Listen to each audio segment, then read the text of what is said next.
So I just want to give a quick update on Bronny James. Got some good news coming out of his camp and coming out of USC. So he's back in classes. He's not necessarily completely practicing with the team yet, but they say he's back to being himself.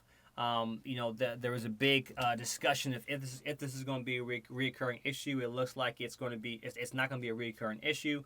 Um, and they say they can't talk to anybody about anything medically, but they say he's doing well. He's going to class. They're excited for him. Of course, he suffered from cardiac arrest.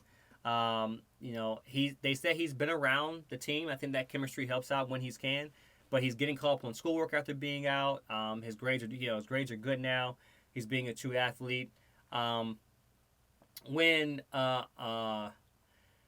They said they say he's going to still be a part of the team. There's no timetable when he can return to the court. The coach said his players are excited for him to resume playing. And when you have something like cardiac arrest, there's a lot of tests you have to go through before you go back and actually play there. You think of what happened to DeMar Hamlin, not just his recovery standpoint, but also him just being able to be, on the field and training and whatnot. It takes a lot into it. Um, you know, it, it's going to be a process. He has some time before the basketball season starts. He may miss some part of the season. I anticipate Bronny James misses some part of the season. You have to think about when you fix a car, right? It's like if an engine you blow your engine, right, which is the most critical thing on the car. You blow your engine and you repair an engine. You have to make sure that that engine doesn't blow again, because that if you blow it again, the engine can be dead. So you have to run multiple tests. You have to put through multiple simulations. You have to, make sure you're conditioned for that type of strenuous work. Why it happened now, they don't know. But essentially, what you have to make sure Bronny is comfortable playing at a high level in stress environments.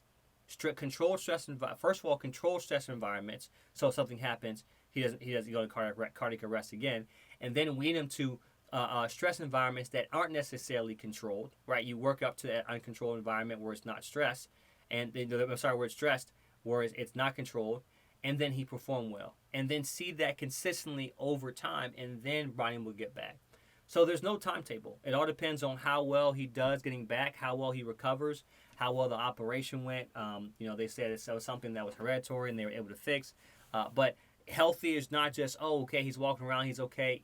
Healthy is, okay, how does he get back to that point where he's finely tuned machine with no impediments or anything blocking his way.